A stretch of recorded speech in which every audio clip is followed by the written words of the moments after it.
Hello friends, welcome to SSC coaching centre. दोस्तों, गणित की क्लास है, पूरी देखिएगा क्योंकि जानकारी बहुत मिलेगी और प्रश्न एग्जाम में आते हैं इसी टाइप के। तो पूरा वीडियो जरूर देखिएगा।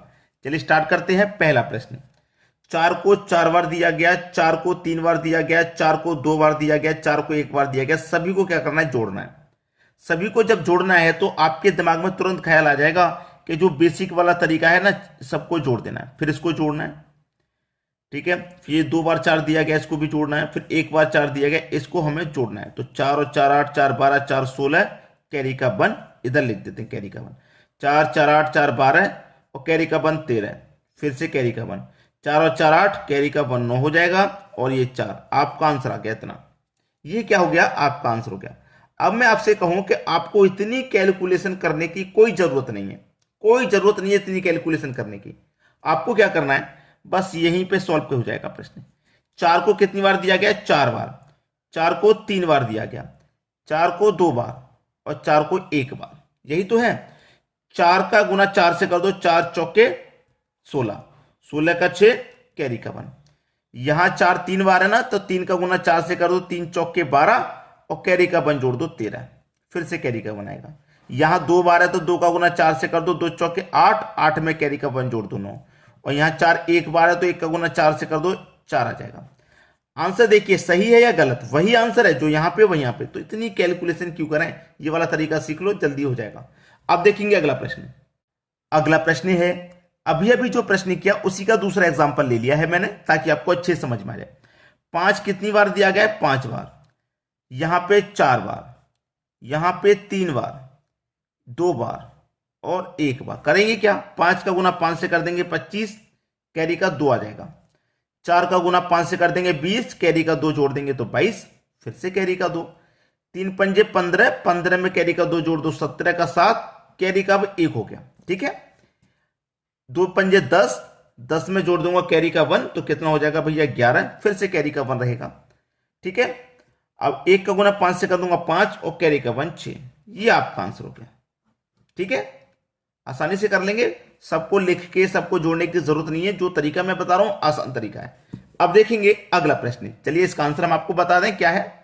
61 72 5, 61 72 5, पहला ही ऑप्शन इसका सही है। ठीक है, चलिए अब देखते हैं अगला प्रश्न। अगला प्रश्न है, 99.42 के बट्टे 49 गुने 49 बराबर क्या? दोनों तरीके से बताऊंगा, बेसिक मेथड भी और इसका जो ट्रिकी मेथड है वो।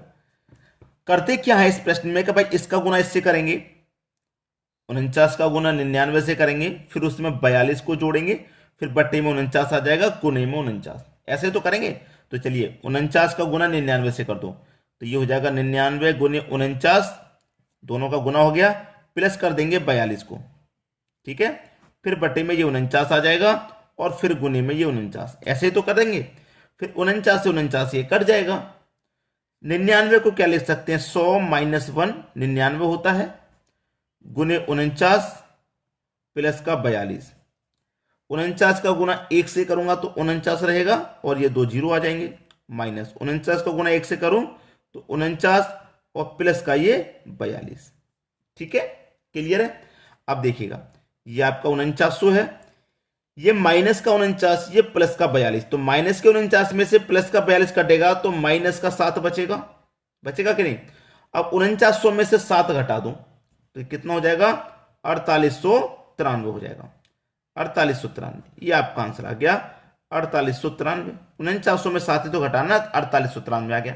अब ये क्या है? बेसिक मेथड है जिसमें आपको बहुत समय लगेगा। ऐसा कोई तरीका बताइए जो हमारा फटाफट आंसर आ जाए, तो वही तरीका सीखिए। चलिए करते क्या है, याद रखना कि ये जो नीचे वाली संख्या है ये आपको लिख लेनी है, 49 लिख लेना है। यहां पे जितने 9 होंगे उसमें यहां उतने ही जीरो लगा दो। दोनों है ना, 2 जीरो लगा दिए। 3 9 होते तो 3 जीरो लगा देते, 4 होते तो 4 जीरो। अब इन दोनों का अंतर कर लो। 42 का और 49 का अंतर आएगा कितना? 7 आएगा। 7 अंतर आएगा ना, 7 घटा दो, आंसर आ गया। 4900 में से 7 घटा दो भैया, 4893 होता है। यहां भी 4893 है, यहां भी आया। समय किस में ज्यादा लगा, इसमें या इसमें? तो ये तरीका बेस्ट मैं आपको बता रहा हूं। इसी तरीके का एक और एग्जांपल मैंने लिया है ताकि आपको अच्छे से समझ में आ जाए। ठीक है, ये क्लियर हो गया। 4893 आपका आंसर है। 4893, सी ऑप्शन। अब देखेंगे अगला प्रश्न। अगला प्रश्न है 99.63 बट्टे 67 गुने 67 प्लस 4। अब मैं इसको बेसिक मेथड से करने लग जाऊं, इसका गुना इससे करूंगा, ठीक है, फिर इसको इसमें जोड़ूंगा, बट्टे में ये रखूंगा, गुने में काटने में फिर समय दिख लगेगा। तरीका देखिए, मैंने क्या बताया, ये जो बट्टे वाली संख्या ना इसको लिख लीजिए, 67 को लिख लिया। यहां पे जितने 9 होंगे उतने ही जीरो यहां पे लगा दो। लगाने के बाद में इनका अंतर कर लो, 63 का 67 का अंतर आएगा कितना, 4, तो 4 घटा दो, ठीक है, इतना हो गया ना। अब ये इतना प्रश्न है, यहां तक हो गया, लेकिन आगे इसमें प्लस का 4 और दिया गया है तो उसे भी लिख लेंगे भाई। अब माइनस का 4 प्लस का 4 कट गया तो आंसर तो 6700 ही आ गया ना आपका, यानी कि बी ऑप्शन बिल्कुल सही हो गया। अगर ये इस प्रश्न में ये 4 नहीं दिया जाता, ये 4 मान लीजिए नहीं होता, तो इतना ही सॉल्व करते, 6700 में से 4 को घटा देते, ठीक है, 6694 आ जाता। ठीक है, समझ में आ रही है बात। चलिए अब देखेंगे अगला प्रश्न। अगला प्रश्न है 1 प्लस 1 बट्टे में 1 प्लस 1 की बट्टे में 1 प्लस 1 की बट्टे में 4 1 प्लस r की बट्टे में 5। इसको देखिए, इसको लंगड़ी भिन्नी भी बोला जाता है, इसको लंगड़ी भिन्नी भी बोला जाता है। और ये प्रश्न बहुत कठिन या बहुत मुश्किल से मतलब सॉल्व होंगे, ऐसा बच्चा सोचते हैं कि भाई बहुत समय लग जाएगा, मुझसे नहीं हो पाएगा। आज एक ऐसा तरीका बता दे रहा हूं कि ये प्रश्न सबसे कम समय में होगा, सबसे कम समय में। जो लास्ट वाली संख्या ना, ये वाली, बस इसको ले लीजिए, ऊपर वाली संख्या पहले ले लो, बाद वाली संख्या बाद में ले लो, ठीक है। 1 2 3 4 संख्या है ना, 4 संख्याओं के लिए जगह और बना लो, 2 3 4, ठीक है। ऊपर वाली संख्या पहले, नीचे वाली बाद में लेनी है, क्लियर है। 4 1 है ना, ये यहां पे जो 4 संख्या है, मैंने 4 संख्याओं के लिए जगह और बना ली, ठीक है। अब देखिए, 4 में 5 जोड़ दूंगा तो 9 हो जाएगा, 5 में 9 जोड़ दूंगा तो 14 हो जाएगा, 9 में 14 जोड़ दूंगा 23 हो जाएगा, और 14 में 23 जोड़ दूंगा तो 37 हो जाएगा, ठीक है। अब देखिए, ऊपर वाली संख्या पहले लिखी होती है ना, ऊपर वाली संख्या पहले, यानी कि जो पहले लिखा हुआ है वो ऊपर वाली संख्या है। ऐसे ही यहां पे जो पहले लिखा हुआ है वो ऊपर वाली संख्या है, और जो बाद में लिखा हुआ है वो नीचे वाली संख्या है, ठीक है। ऊपर वाली संख्या पहले लिखी जाती है, नीचे वाली बाद में। ऐसे ही ये पहले लिखा हुआ है तो इसका मतलब ये ऊपर वाली, ये बाद में है तो नीचे वाली। तो 23 के बट्टे में 37, ये आपका आंसर है। 23 के बट्टे में 37, पहला ऑप्शन बिल्कुल सही जवाब। बात सभी की समझ में आ गई। इसमें एक बात और कहेंगे बच्चे कि सर यहां पे संख्या बदल बदल क्यों आती है, कभी कभी यहां 2 दे दिया, यहां 3, यहां 2, फिर यहां 4, इस तरीके से कभी कभी संख्या बदल के आती हैं। उसके लिए भी मैंने एग्जांपल लिया है, आगे वीडियो देखिए, वो भी कराऊंगा, ठीक है। ये समझ लीजिए पहले, जिसमें 1 दिया गया, अधिकतर 90% केस में यहां 1 दिया जाता है, तो वो समझ लीजिए पहले, ठीक है। अब देखेंगे अगला प्रश्न। अगला प्रश्न है, बिल्कुल भी टाइम बर्बाद मत कीजिए, तरीका मैंने आपको बता दिया है। ऊपर वाली संख्या पहले लिख लो, नीचे वाली लिख लो बाद में। 1 2 3 4, 4 संख्याओं के लिए जगह बना लो, ठीक है, खत्म प्रश्न।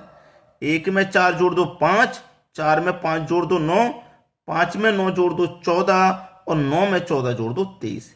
यानी कि जो पहले लिखा हुआ है वो ऊपर आएगा और बाद वाली संख्या नीचे। 14 के बट्टे में 23, 14 के बट्टे में 23, प्रश्न खत्म। मुझे लगता है सिर्फ 10 सेकंड लगे हैं इसको करने में, उससे ज्यादा समय नहीं लगा। कितना खतरनाक है प्रश्न, बिल्कुल भी नहीं है। अब देखेंगे अगला प्रश्न। अगला प्रश्न है, जो प्रश्न आपके दिमाग में घूम रहा था मैंने वही ले लिया कि यहां पे 1 1 नहीं है, इस बार 2 1 3 2 इस तरीके से संख्या चेंज करके है, ठीक है। अभी क्लियर हो जाएगा। ऊपर वाली संख्या पहले ले लो, नीचे वाली संख्या बाद में ले लो, ये तो कंफर्म है। फिर 1 2 3 4 संख्या है ना, तो 1 2 3 4 संख्याओं के लिए जगह बना लीजिए, जगह भी बना ली, ठीक है। अब जगह बनाने के बाद क्या करेंगे, याद रखें, ये 2 है पहले, इस 2 को इसके ऊपर रख दो, ठीक है। ये 3 है, इसके ऊपर रख दो। ये 1 है इस संख्या के ऊपर, और ये 2 है इस संख्या के ऊपर रख दो। प्रश्न खत्म हो गया, प्रश्न खत्म हो गया। जब 1 रहता है ना, हमें यहां लिखने की जरूरत नहीं पड़ती, क्योंकि डायरेक्ट जोड़ देंगे, क्योंकि मैं यहां 3 का गुना 2 से करूंगा, तो 3 दूने का 6, और 6 में 2 जोड़ दूंगा तो कितना हो जाएगा 8, 8 को यहां लिख दूं। अब 8 का गुना 3 से कर दो 24, और 24 में जोड़ दूंगा 3 तो 27 हो जाएगा, 27 को यहां लिख दूं। 27 का गुना 1 से करूंगा 27 ही रहेगा, और 27 में जोड़ दूंगा 8 तो 35 हो जाएगा, 35 यहां लिख दूं। 35 का गुना 2 से करूंगा 70, और 70 में जोड़ दूं 27 तो 97 हो जाएगा। बस प्रश्न खत्म हो गया। कभी भी इस तरीके का प्रश्न आ जाए तो वही तरीका, ऊपर वाली संख्या पहले नीचे वाली बाद में, फिर नीचे से लिखना स्टार्ट करते हैं इस दूसरी संख्या से, यहां से इसके ऊपर ये लिख दो, इसके ऊपर ये दूसरी वाली, तीसरी इसके ऊपर ये वाली, इसके ऊपर ये वाली, प्रश्न खत्म। फिर इसका गुना इससे करेंगे, पहली वाली को जोड़ के यहां लिख देंगे, फिर इसका गुना इससे कर देंगे, इसको जोड़ के लिख देंगे, इसका गुना इससे करके इसको जोड़ के लिख देंगे, फिर इसका गुना इससे करेंगे, इसको जोड़ के लिख देंगे। पहले वाली संख्या ऊपर आती है और बाद वाली संख्या नीचे आती है, 35 के बटे में 97। ठीक है, 35 के बटे में 97, यानी कि डी ऑप्शन बिल्कुल सही। तो आज के बाद ये डाउट भी क्लियर, ये प्रश्न भी अब आसान हो जाएगा। अब देखेंगे हम अगला प्रश्न। अगला प्रश्न है सबसे बड़ी भिन्न ज्ञात कीजिए, इनमें सबसे बड़ी भिन्न कौन सी है। तरीका क्या है मैं आपको बताता हूं। हमेशा जो संख्याओं का अंतर उसे लिख लो, तो 7 और 10 का अंतर 3 आ जाएगा, अंतर से ऊपर वाली संख्या में डिवाइड देते हैं। 13 16 का अंतर भी 3, अंतर से हमेशा ऊपर वाली संख्या में डिवाइड देते हैं। 3 और 4 का अंतर 7, भाई 4 और 7 का अंतर 3 आ जाएगा, अंतर से हमेशा ऊपर वाली संख्या में डिवाइड। 8 और 11 का अंतर भी 3, अंतर से ऊपर वाली संख्या में डिवाइड। याद रखना कि अंतर आपका 3 3 है, सभी जगह अंतर समान है। तो जो ऊपर में बड़ा है ना वही संख्या बड़ी है। ऊपर में बड़ा क्या है, 13 निकल गया है, यानी कि 13/16 आपका सही जवाब। बड़ी संख्या 13/16 बी ऑप्शन। क्योंकि नीचे क्या है, सभी जगह 2 2 दे दिया जाए या 3 3 आ जाए, 4 4 आ जाए। ऊपर में छोटा बड़ा देख लो, छोटी संख्या पूछा ना, देख लो ऊपर में छोटा कौन, बड़ी पूछी जाए देख लीजिए ऊपर में बड़ा कौन, बस वही भिन्न बड़ी हो जाएगी। सभी की समझ में आ गया। तो आपको क्या करना है, लाइक कमेंट और शेयर अधिक से अधिक कीजिए भाइयों। ठीक है, धन्यवाद।